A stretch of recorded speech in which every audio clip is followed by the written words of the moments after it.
A big hello and a very warm welcome to this session of my English class. Today we are going to read the chapter A Courageous Act. आज हम आपकी book का नया chapter A Courageous Act ये पढ़ने वाले हैं. A Courageous Act इसका मतलब क्या हुआ? करेज का मतलब होता है साहस, है ना? तो Courageous Act यानी कि एक साहसी कार्य. यहाँ पे एक स्टोरी है और इस स्टोरी में इसमें बताया गया है कि कैसे एक लड़की जो है अपनी सूझबूझ से और जो है साहस से कितने लोगों की जान बचाती है और उनकी हेल्प करती है. तो ऐसी एक बहुत ही मोटिवेशनल स्टोरी है. आइए पढ़ते हैं और हम भी कुछ इससे सबक सीखते हैं. अ करेजियस एक्ट, एक साहसी कार्य.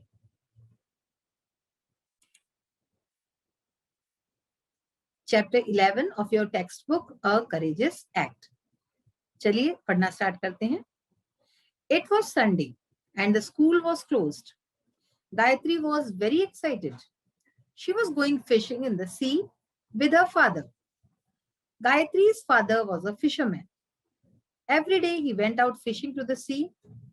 He had promised Gayatri that he would teach her fishing. She wanted to take up her father's profession when she will grow up. तो इस पैराग्राफ में we will know about Gayatri, एक लड़की है, उसके बारे में जानते हैं.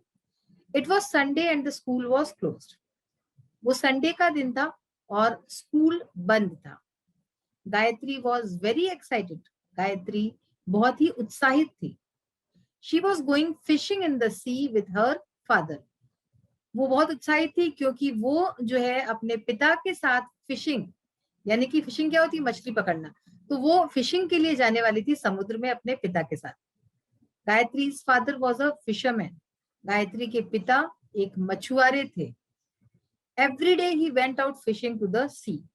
वे रोज समुद्र में जाते थे मछलियां पकड़ने. He had promised Gayatri that he would teach her fishing. उन्होंने गायत्री को प्रॉमिस किया था, वचन दिया था कि वे उसको जो है फिशिंग सिखाएंगे, मछली कैसे पकड़ी जाती है ये उसको सिखाएंगे. She wanted to take up her father's profession when she will grow up.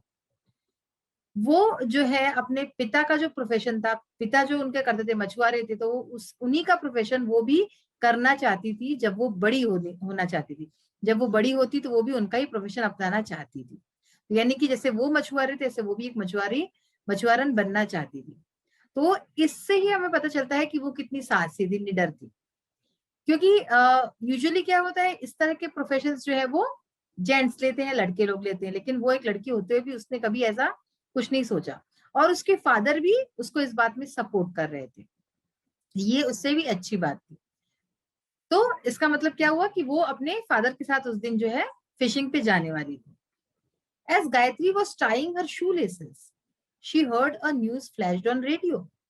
A cyclonic storm was expected to hit the village within the next 24 hours.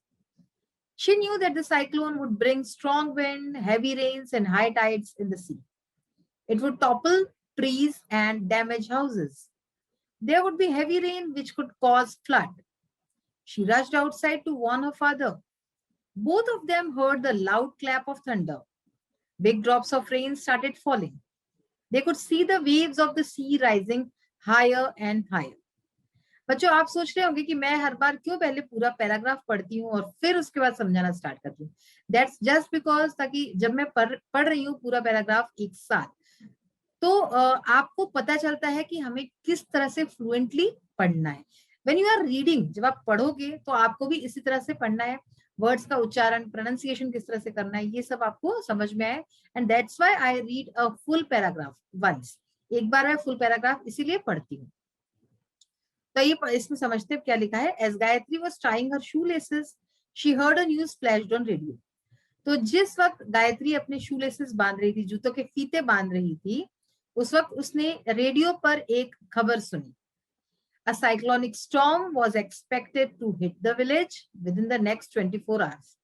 उसने रेडियो पर सुना कि एक जो है साइक्लोनिक स्टॉर्म आने वाला था गांव में with in the next 24 hours, 24 घंटे के बीच. तो 24 घंटे के बीच इस तरह से एक चक्रवातीय तूफान, अगर हम हिंदी में कहें साइक्लोनिक स्टॉर्म यानी कि चक्रवाती तूफान, जो पानी वानी जो होता है उसके द्वारा जो आता है, that is called cyclonic storm. तो इस तरह से एक चक्रवाती तूफान आने वाला था गांव में और ये मतलब कि गांव को इफेक्ट करने वाला था 24 घंटे के भीतर। आपने देखा होगा न्यूज में अक्सर इस तरह से बताया जाता है कि अगर कुछ इस तरह की घटना होने वाली होती है तो पहले ही उन जगहों को जो है चेता दिया जाता है, उनको जो है चेतावनी दी जाती है कि भाई इस जगह इस तरह से कुछ हो सकता है, तो वहां पे समुद्र के पास ना जाएं, और इस तरह की बातें बताई जाती है। तो वैसे ही रेडियो पे ये खबर बताई गई। She knew that the cyclone would bring strong wind, heavy rains and high tides in the sea. उसको पता था कि अगर साइक्लोन आया, अगर ये इस तरह का चक्रवात आया, तो वो चक्रवात अपने साथ बहुत ही तेज हवा, स्ट्रॉन्ग विंड यानी तेज हवा, हैवी रेन्स भारी बारिश, और हाई टाइड्स इन द सी, और समुद्र में जो है भयंकर जो है तूफान लाएगा। It would topple trees and damage houses, इसके साथ ही जो है पेड़ों को उखाड़ देगा। टॉपल ट्रीज यानी कि पेड़ उखड़ जाएंगे तूफान में, और डैमेज हाउसेस, और घर जो है वो भी पूरी तरह से नष्ट हो जाएंगे।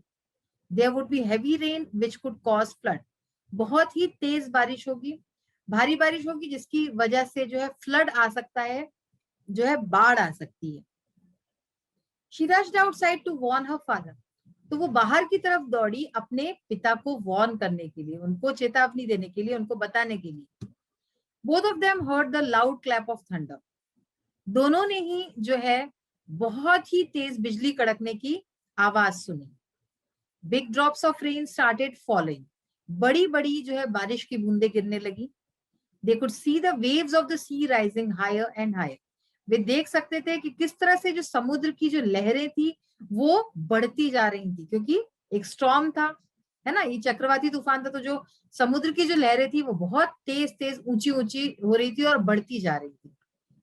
It was late in the evening, the cyclone had hit the area, it had been raining continuously, flood water had already entered Gayatri's house. She had placed all the small household items like food, articles, utensils, candles and matchboxes on beds, and on beds, tables and chairs. By the morning, a lot of water had entered the house. तो क्या हुआ, इन्होंने देखा इस तरह से कि समुद्र की लहरें बढ़ रही हैं और बारिश भी बूंदे बड़ी बड़ी पानी की पड़ने लगी। It was late in the evening, देर शाम की बात थी, देर शाम हो चुकी थी। The cyclone had hit the area, जो चक्रवात था उसने उस क्षेत्र को हिट कर दिया था, यानी कि वो वहां पे आ चुका था। It had been raining continuously, लगातार बारिश हो रही थी। Flood water had already entered Gayatri's house, जो बाढ़ का पानी था वो पहले ही गायत्री के घर में घुस चुका था, मतलब गायत्री के घर में बाढ़ का पानी आ गया था। She had placed all the small household items like food, articles, utensils. तो उसने क्या किया था, अपने घर की जितनी भी जो जरूरी जो चीजें थी, जैसे कि खाने पीने की चीजें थी, आर्टिकल्स थे कुछ जरूरी, यूटेंसिल्स यानी कि बर्तन जो थे, कैंडल्स जो थी, मैच बॉक्सेस यानी कि मोमबत्तियां और माचिस जो थी, उसको बेड पे, टेबल पे, बिस्तर पे, टेबल पे और चेयर पे, यानी कि ऊंची ऊंची जगहों पर इन सब जरूरी चीजों को रख दिया था। By the morning, a lot of water had entered the house. सुबह तक बहुत सारा पानी जो है घर के अंदर भर चुका था, लेकिन उसने अपनी सूझबूझ दिखाई, साहस दिखाया, और बिना डरे जो है उसने ये काम उस वक्त में किया कि जो जरूरी चीजें थी उसको बचा के रखा। तो इस तरह से हम देख सकते हैं कि अगर हम बुरे वक्त में भी अपना जो है सूझबूझ से काम ले और निडर होकर काम ले, तो हम जो है उस चीज का सामना कर सकते हैं। तो आगे की स्टोरी में क्या हुआ, that we will read in the next session. आइए अब हम इसका कॉम्प्रिहेंशन क्वेश्चन आंसर्स के पार्ट देखते हैं। The first question in this part is, what was the profession of Gayatri's father and what did he promise her. Gayatri के पिता का प्रोफेशन क्या था, यानी कि वो क्या काम करते थे, और उन्होंने उसको क्या प्रॉमिस किया था, क्या वचन दिया था। Gayatri's father was a fisherman, Gayatri के पिता एक मछुआरे थे। He had promised Gayatri that he would teach her fishing. उन्होंने गायत्री को प्रॉमिस किया था कि वो गायत्री को फिशिंग में मछली पकड़ना सिखाएंगे। Why was Gayatri excited, Gayatri जो है गायत्री जो थी वो एक्साइटेड क्यों थी, उत्साहित क्यों थी। Gayatri was excited because she was going for fishing in the sea with her father. तो वो बहुत ही उत्साहित थी क्योंकि वो अपने पिता के साथ समुद्र में मछली पकड़ने जाने वाली थी, इसलिए वो बहुत ज्यादा उत्साहित थी और खुश थी। What was the news broadcast on the radio? Radio पे कौन सी न्यूज प्रसारित हुई? The news broadcast on the radio that a cyclonic storm was expected to hit the village within the next 24 hours. तो radio पे जो news प्रसारित हुई वो ये थी कि एक चक्रवातीय तूफान अगले 24 घंटे में गांव में आने वाला है। ये न्यूज रेडियो पे फ्लैश हुई। How did Gayatri save her house hold items from flood? Gayatri ने अपने घर की चीजों को किस तरह से बाढ़ से बचाया? Gayatri placed all the small household items like food articles, utensils, candles and matchboxes on beds, tables and chairs. तो गायत्री ने अपने घर की जितनी भी छोटी छोटी और जरूरी चीजें थी उनको जो है जैसे कि जो खाने पीने की चीजें, बर्तन, माचिस, मोमबत्ती, ये सारी चीजों को बेड पे, टेबल पे और चेयर पे, कुर्सियों पे रखा, ऊंची ऊंची जगहों पे रखा ताकि वो बच सके। How did Gayatri help the people trapped in the flood? Now this part we haven't read yet, अभी तक हमने नहीं पढ़ा है इसको, आगे आने वाले सेशन में पढ़ेंगे। इसके क्वेश्चन आंसर देख लेते हैं। तो गायत्री ने किस तरह से लोगों की मदद की जो कि बाढ़ में फंसे हुए थे? Gayatri road towards the helpless people and help them board her boat.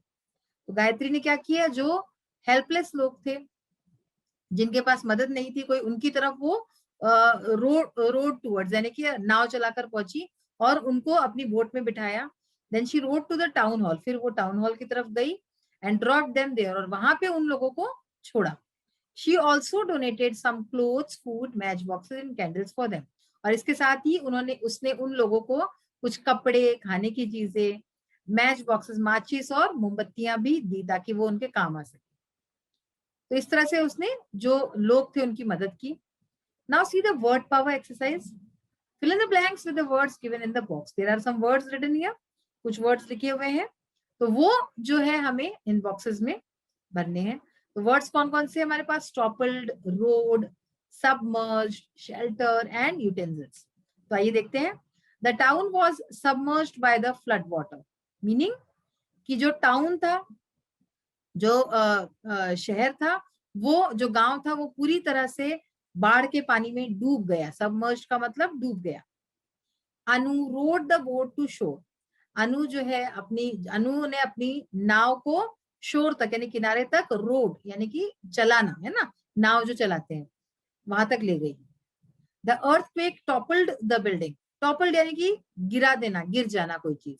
Earthquake से, भूकंप से बिल्डिंग जो है वो गिर गई। The made washed all the utensils of the kitchen.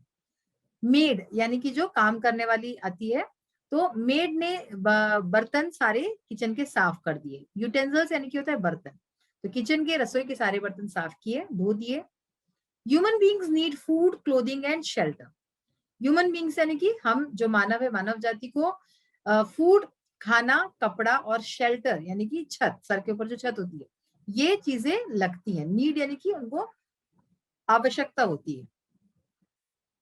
तो बच्चों इस तरह से आज का सेशन हमारा एंड पे आता है। हमने देखा कि किस तरह से गायत्री इतनी साहसी है और ऐसे समय में भी उसने अपना साहस नहीं छोड़ा और बुद्धि से काम लिया। वैसे ही हमें भी अपनी बुद्धि का यूज करके अगर कभी मुसीबत पड़े तो अपना और अपने साथ साथ जो है औरों का भी जो है भला करना चाहिए। आज का सेशन यही फिनिश होता है। We will meet in the next session. Till then bye, have a nice day. Thank you, take care of yourself.